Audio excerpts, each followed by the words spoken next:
सुप्रभात मित्रों, आइए आपका स्वागत है एजुकेशन कैप्सूल में। आइए हम देखते हैं आधुनिक भारत का इतिहास आप देखेंगे और इसमें क्या देखेंगे हम, ब्रिटिश राज का अभ्युदय एवं प्रथम स्वतंत्रता संग्राम।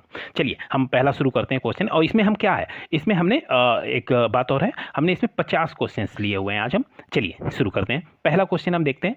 देखिए, दक्षिण भारत के किस राजा ने 1741 में, ठीक है, कोलाचेक की लड़ाई में डच ईस्ट इंडिया कंपनी को परास्त किया था? तो देखिए किसने किया था, सबसे पहले ये हम जान लेते हैं। तो देखिए हमारा जो है ये मार्तंड वर्मा जो थे, इन्होंने ही डच इंडिया कंपनी को परास्त किया था। और इनकी जो सेना थी, इनकी सेना क्या नाम था, इनकी सेना का नाम था श्रावण कोर सेना थी। ठीक है, ये श्रावण कोर सेना थी और इन्होंने कब किया था, 1741 में किया था। ठीक है, और इसी में इन्होंने इनको हराया था। चलिए आइए देखते हैं दूसरा क्वेश्चन। वास्को डी गामा जो है किस वर्ष कालीकोट में उतरा था? तो देखिए वास्को डी गामा जो है ये 20 मई और 1498, ये 20 मई को हुआ था इसका। ठीक है, 20 मई 1498 को कहाँ, केरल के कालीकट पे उतरा था। और उसका स्वागत किसने किया था? वहाँ का जो राजा था, कौन सा, उसके राजा का नाम था वो जमोरिन। ठीक है, जमोरिन ने उनका स्वागत किया था।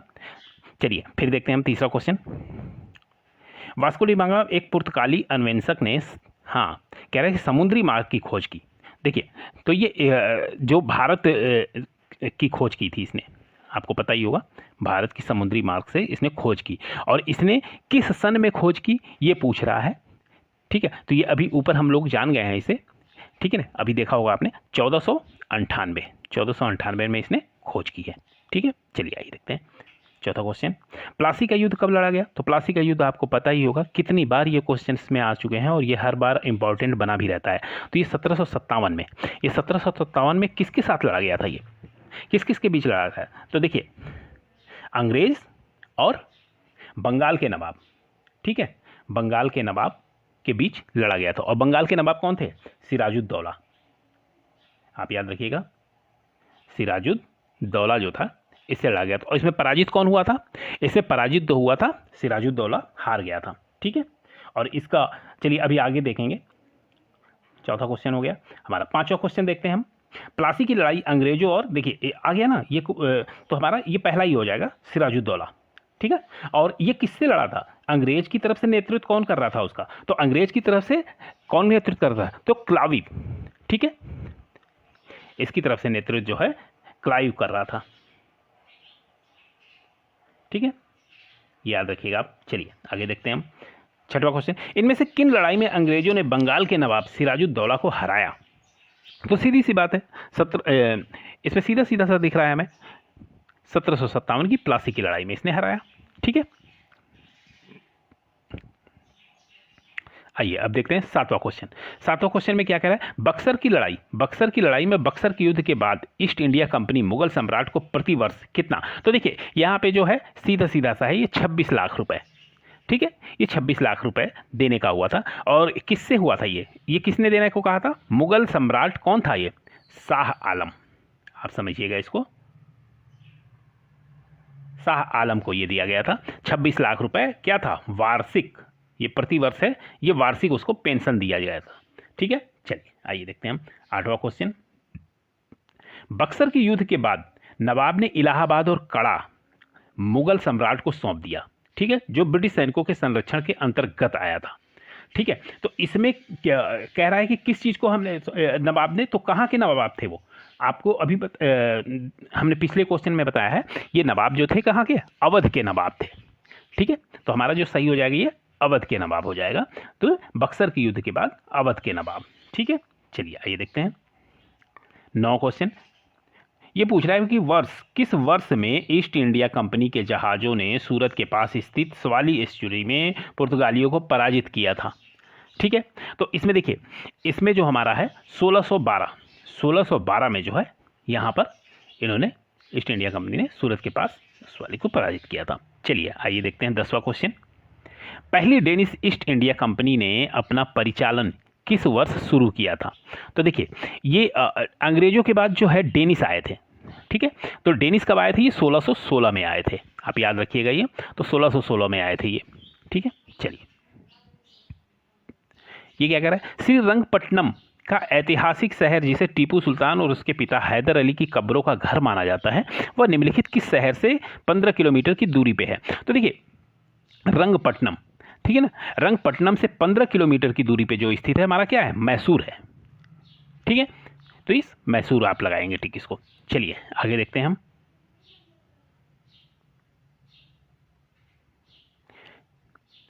ब्रिटिश शासन को भारत से उखाड़ फेंकने के लिए इनमें से किसने फ्रांसीसियों की मदद मांगी थी?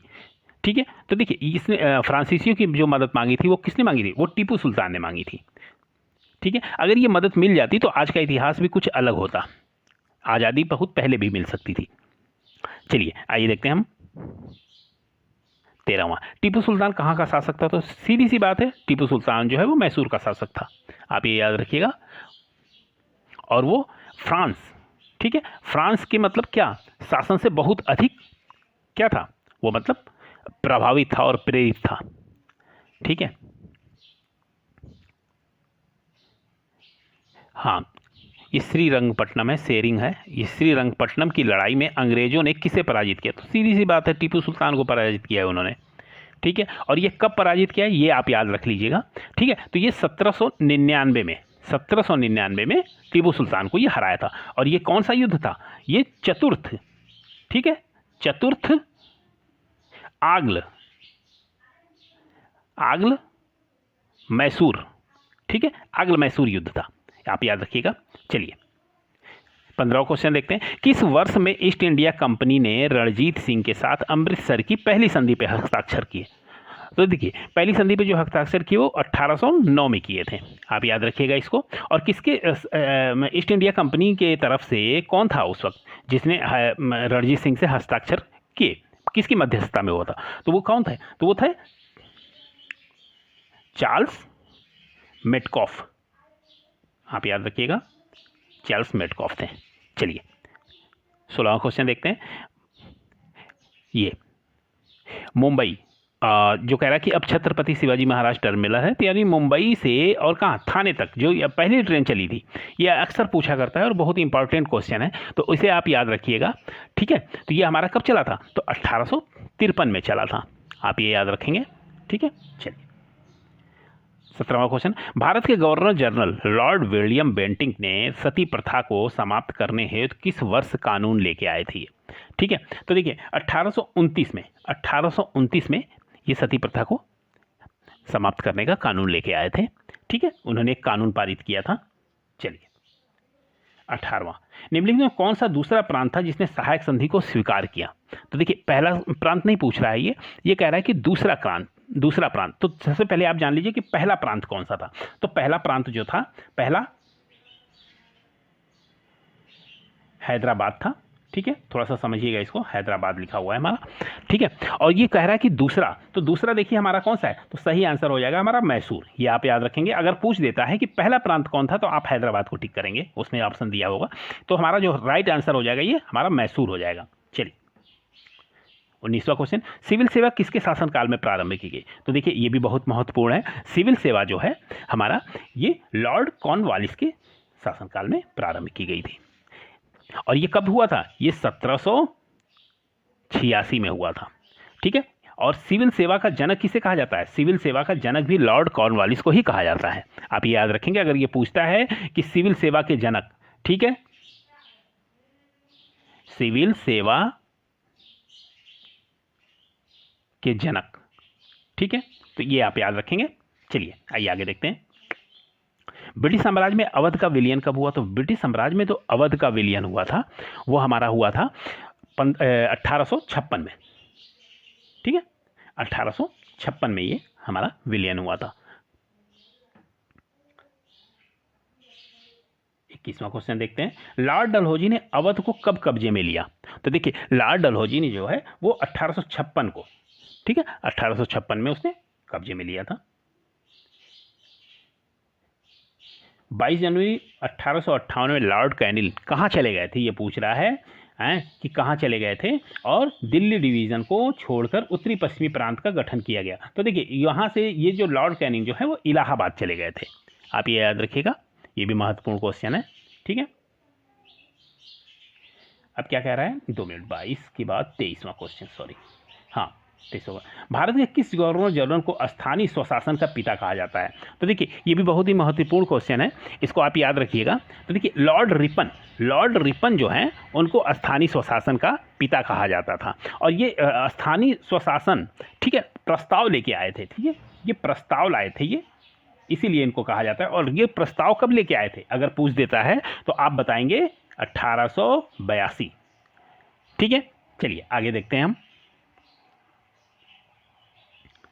हिंदू विधवा पुनर्विवाह अधिनियम, ठीक है, हिंदू विधवा 1856, जिसे अधिनियम XY 1856 भी कहा जाता है, जो 26 जुलाई 1856 को लागू हुआ था, जिसे लॉर्ड द्वारा पारित किया गया था, ठीक है। तो जिसे किस लॉर्ड द्वारा पारित किया गया था ये पूछ रहा है।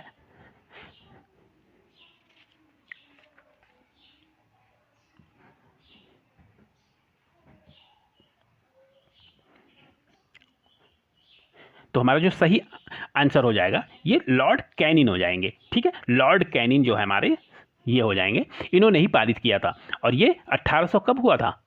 और 1856 में हुआ था। लेकिन इनकी मदद किसने की थी, किसने आंदोलन चलाया था? ये विद्यासागर जो थे इन्होंने कराया था। आंदोलन काफ़ी मुखर था इनका, लेकिन इसको कानून के रूप में जो पारित हुआ था इस किसने किया था? लॉर्ड कैनिन ने किया था। आप ये याद रखेंगे, ठीक है। चलिए,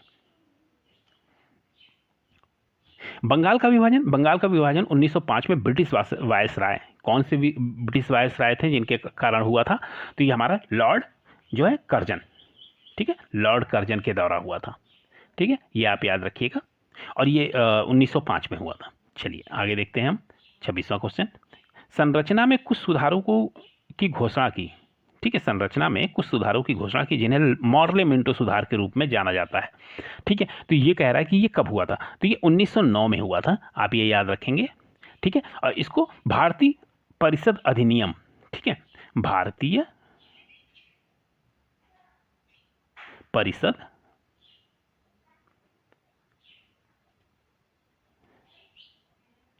अधिनियम ये पारित किया गया था, ठीक है। चलिए अब देख लेते हैं हम 27वां क्वेश्चन। जॉर्ज मार्ले द्वारा तैयार किया गया मार्ले मिंटो सुधार निम्नलिखित में किस वर्ष में अधिनियम पारित हुआ था? तो देखिए किस वर्ष में, तो ये अभी आपको हमें बताइए कि 1909 में पारित हुआ था।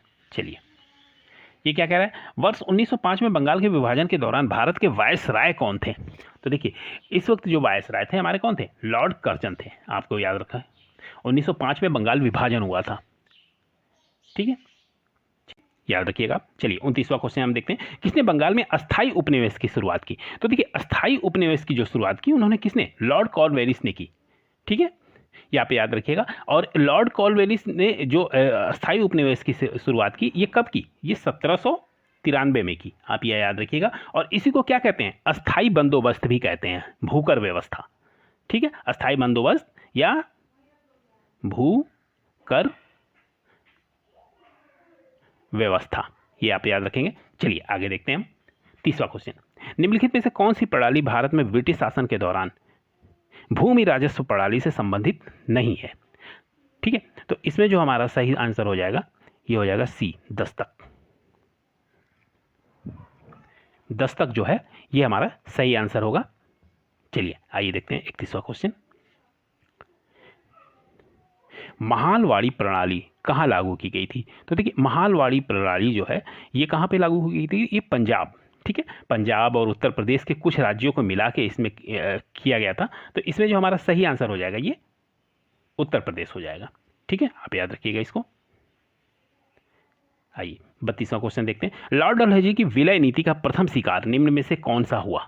तो देखिए प्रथम शिकार जो हुआ ये आप याद रखेंगे सतारा, ठीक है, सतारा जो है सबसे पहले जो है ये इसको मतलब लॉर्ड डलहौजी की विलय नीति में सबसे पहले इसी को विलय किया गया था, ठीक है। चलिए हाँ, और ये आप एक चीज़ और इसमें आप एक और चीज़ जान लीजिए, ये किस सन में हुआ था, ठीक है, तो ये हमारा हुआ था 1848 में हुआ था, ये आप याद रखिएगा, ठीक है। चलिए आगे देखते हैं हम। चक्रवर्ती राजगोपालाचारी से पूर्व भारत के गवर्नर जनरल कौन थे? ठीक है, तो इसमें जो पूछ रहा है तो देखिए इनसे पहले ये तो पूर्व यानी जब भारत आज़ाद नहीं हुआ था तब की, तो ये लॉर्ड माउंटबेटन थे, ठीक है। आज़ाद भारत के कौन थे? चक्रवर्ती राजगोपालाचारी थे, ये आप याद रखेंगे इसको, ठीक है। और यही प्रथम भी थे ठीक है, चक्रवर्ती राजगोपालाचारी जो हैं ये प्रथम भी थे और अंतिम भी थे। अंतिम भी पूछता है और प्रथम भी पूछता है, तो ये आप याद रखेंगे। ठीक है, चलिए अब देख लेते हैं 34वां क्वेश्चन। 34वें क्वेश्चन में कह रहा है कि स्वतंत्र भारत के प्रथम भारतीय व अंतिम देखिए यही पूछ लिया ना, ये क्वेश्चन थोड़ा सा जो भी घुमा के पूछ रहा है वो भी हमने ले लिए हैं, तो इसमें क्या फिर वही हो जाएंगे, चक्रवर्ती राजगोपालाचारी हो जाएंगे। चलिए आइए आगे देखते हैं। फिर क्या कह रहा है, 1947 में लॉर्ड माउंटबेटन द्वारा घोषित भारत और पाकिस्तान के लिए सीमा आयोग के अध्यक्ष कौन थे? तो देखिए इसमें एक चीज़ आप याद रखिएगा, भारत और पाकिस्तान, ठीक है, इसकी जो सीमा को क्या कहते हैं, ठीक है ना, तो इसको हम क्या कहते हैं, रेड क्लिफ रेखा के द्वारा ही तो किया गया है, रेड क्लिफ रेखा ही तो कहते हैं इसको, और रेड क्लिफ रेखा कहते हैं, तो यानी इस रेड क्लिफ रेखा किसके नाम पे ली गई, तो सिरिल रेड क्लिफ के नाम पे ली गई। ये आप याद रखेंगे तो हमारा राइट आंसर आ जाएगा सिरिल रेड क्लिफ। ठीक है, और ये कब हुआ था, ये 1947 में ही तो विभाजन का हुआ था, तो 1947 में हुआ था, ये याद रखिएगा। चलिए आगे देखते हैं। अंग्रेजों के खिलाफ भारतीय सैनिकों द्वारा पहला बड़े पैमाने पर विद्रोह, वेल्लोर विद्रोह, ठीक है, ये किस वर्ष हुआ था? ठीक है, तो इसमें जो हमारा विद्रोह हुआ था ये 1806 में हुआ था। ठीक है, और ये क्यों हुआ था, ये देखिए कुछ धार्मिक प्रतीकों, ठीक है, मतलब जो सैनिक थे, ठीक है, जो सैनिक थे उनको धार्मिक जो चिन्ह थे उनका उपयोग नहीं करने के लिए कहा गया था कि आप जो है माला नहीं पहन सकते हैं, आप पूजा नहीं कर सकते हैं, तो इस तरह से ये वेल्लोर विद्रोह का जो है ये हुआ था ये। ठीक है, चलिए आगे देखते हैं। 37वां क्वेश्चन, मेरठ छावनी में 1857 के सैनिक विद्रोह की शुरुआत हुई। ठीक है, ये कब हुई थी ये पूछ रहा है, ये किस तिथि को हुई थी ये पूछ रहा है, तो इसमें देखिए जो हमारा आंसर हो जाएगा ये हमारा 10 मई। ठीक है, ये 10 मई 1857 ये हमारा इस दिन हुआ था। और ये जो हमारा ये भी विद्रोह क्यों हुआ था ये आपको पता ही होगा, ये आपने कई बार सुना भी होगा। ठीक है ना, जो इसमें जो कारतूस लगे हुए थे, ठीक है, और वो कारतूस कौन से थे, जैसे मान लीजिए उस वक्त कौन थे, लॉर्ड कैनिंग थे, लॉर्ड कैनिंग थे, आप याद रखेंगे इसको। और इन्होंने क्या था, इन्होंने पहले जो है बंदूकें जो उस वक्त चलाई जा रही थी तो वो कौन सी थी, ब्राउन बेस की बंदूक थी। ठीक है, ब्राउन बेस की बंदूकें चलती थी उस वक्त। ठीक है, और जब लॉर्ड कैनिंग आए तो उन्होंने क्या किया, ब्राउन बेस की बंदूकों को बंद कर दिया इसको।